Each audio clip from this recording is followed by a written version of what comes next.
Quit India ദിനവുമായി ബന്ധപ്പെട്ട് തയ്യാറാക്കിയ മലയാള വിവരണത്തിലേക്ക് എല്ലാ കൂട്ടുകാർക്കും സ്വാഗതം.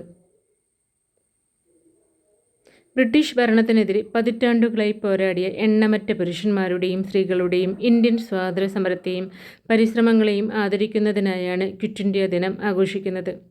അവരുടെ ത്യാഗങ്ങളെ ഓർമ്മിക്കുന്നതിനും സ്വാതന്ത്ര്യം, ജനാധിപത്യം, അഹിംസ എന്നിവയോടുള്ള നമ്മുടെ പ്രതിബദ്ധതയെ അംഗീകരിക്കുന്നതിനുമുള്ള ദിവസമാണ് ക്വിറ്റ് ഇന്ത്യ ദിനമായി ആചരിക്കുന്നത്. സ്വാതന്ത്ര്യത്തിനായുള്ള ഭാരതീയരുടെ പോരാട്ടത്തിൻ്റെ ഗതി മാറ്റിയ ദിനമാണ് ക്വിറ്റ് ഇന്ത്യ ദിനം. ഓഗസ്റ്റ് വിപ്ലവം എന്ന പേരിലും അറിയപ്പെടുന്ന ഇന്ത്യൻ സ്വാതന്ത്ര്യത്തിനു വേണ്ടി നടന്ന അവസാനത്തെ ബഹുജന മുന്നേറ്റമാണ് ക്വിറ്റ് ഇന്ത്യ സമരം. ബ്രിട്ടീഷുകാർ ഇന്ത്യ വിടുക എന്ന മുദ്രാവാക്യം മുഴക്കി ഗാന്ധിജിയുടെ നേതൃത്വത്തിലാണ് ഈ ഐതിഹാസിക സമരം നടന്നത്. ഇന്ത്യക്ക് ഉടനടി സ്വാതന്ത്ര്യം നൽകുക എന്ന മഹാത്മാഗാന്ധിയുടെ ആഹ്വാനപ്രകാരം 1942 ഓഗസ്റ്റ് മാസം ആരംഭിച്ച നിയമലംഘന സമരമാണ് ക്വിറ്റ് ഇന്ത്യ പ്രസ്ഥാനം അല്ലെങ്കിൽ ഭാരത് ചോഡോ ആന്തോളൻ അഥവാ ഓഗസ്റ്റ് പ്രസ്ഥാനം. സാമ്രാജ്യത്വത്തെ എത്രയും പെട്ടെന്ന് ഇന്ത്യയിൽ നിന്ന് കെട്ടുകെട്ടിക്കുക എന്ന ലക്ഷ്യത്തോടെയാണ് 1942 ഓഗസ്റ്റ് 9 ക്വിറ്റ് ഇന്ത്യ പ്രക്ഷോഭത്തിന് തുടക്കമിട്ടത്. 1942 ജൂലൈ 6 മുതൽ 14 വരെ വാർധയിൽ നടന്ന ഇന്ത്യൻ നാഷണൽ കോൺഗ്രസിൻ്റെ പ്രവർത്തക സമിതി ഇത് സംബന്ധിച്ച് ഒരു പ്രമേയം പാസാക്കി. വൈദേശിക ആധിപത്യം അവസാനിപ്പിക്കണം. ഇതിനുവേണ്ടി മാത്രമല്ല, ഇന്ത്യയുടെ രക്ഷയ്ക്കും ലോക നന്മയ്ക്കും വേണ്ടി ബ്രിട്ടീഷുകാർ ഇന്ത്യ വിടണം.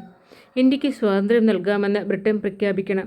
ഇല്ലെങ്കിൽ അക്രമരഹിത ബഹുജന സമരം ആരംഭിക്കുമെന്ന് ഈ പ്രമേയത്തിലൂടെ മുന്നറിയിപ്പ് നൽകി. 1942 ഓഗസ്റ്റ് 7, 8 തീയതികളിൽ ബോംബെയിലെ മലബാർ ഹില്ലിൽ അഖിലേന്ത്യാ കോൺഗ്രസ് കമ്മിറ്റിയുടെ യോഗത്തിലാണ് ചരിത്രപ്രധാനമായ ക്വിറ്റ് ഇന്ത്യ പ്രമേയം ജവഹർലാൽ നെഹ്റു അവതരിപ്പിച്ചത്. മൗലാന അബ്ദുൽ കലാം ആസാദിൻ്റെ അധ്യക്ഷതയിൽ ചേർന്ന യോഗത്തിൽ പ്രമേയത്തെ പിന്താങ്ങിയത് സർദാർ വല്ലഭായ് പട്ടേലാണ്. തുടർന്ന് ബോംബെയിലെ ഗോവാലിയ ടാങ്ക് മൈതാനത്ത് നടന്ന സമ്മേളനത്തിൽ ഗാന്ധിജി പ്രവർത്തിക്കുക അല്ലെങ്കിൽ മരിക്കുക എന്ന ആഹ്വാനം ഉൾക്കൊള്ളുന്ന 140 മിനിറ്റ് നീളുന്ന പ്രസംഗവും നടത്തി. സ്വാതന്ത്ര്യമല്ലാതെ മറ്റൊന്നും ഞങ്ങൾക്ക് വേണ്ട എന്നും ഗാന്ധിജി പ്രഖ്യാപിച്ചു. ക്വിറ്റ് ഇന്ത്യ സമരാഹ്വാനത്തോടുള്ള ബ്രിട്ടീഷ് പ്രതികരണം പെട്ടെന്നായിരുന്നു. രാജ്യമൊട്ടാകെ വൻതോതിൽ അറസ്റ്റുകൾ നടന്നു. സമരപ്രഖ്യാപനം നടത്തിയതിന് അടുത്ത ദിവസം തന്നെ ഓഗസ്റ്റ് 9 ബ്രിട്ടീഷ് അധികാരികൾ ഗാന്ധിജിയെയും പ്രമുഖ നേതാക്കളെയും അറസ്റ്റ് ചെയ്ത് ജയിലിലടച്ചു. നേതാക്കളെ ജയിലിൽ അടച്ചാൽ സമരം നിലയ്ക്കുമെന്നായിരുന്നു വിൻസ്റ്റൺ ചർച്ചിൽ വിശ്വസിച്ചത്. പക്ഷേ സമരം അതിശക്തമായി മുന്നോട്ട് പോവുകയാണ് ചെയ്തത്. മുൻകാല സമരങ്ങളിൽ നിന്ന് വ്യത്യസ്തമായി കോൺഗ്രസ് പ്രവർത്തകർ മാത്രമല്ല ക്വിറ്റ് ഇന്ത്യ സമരത്തിൽ പങ്കെടുത്തത്.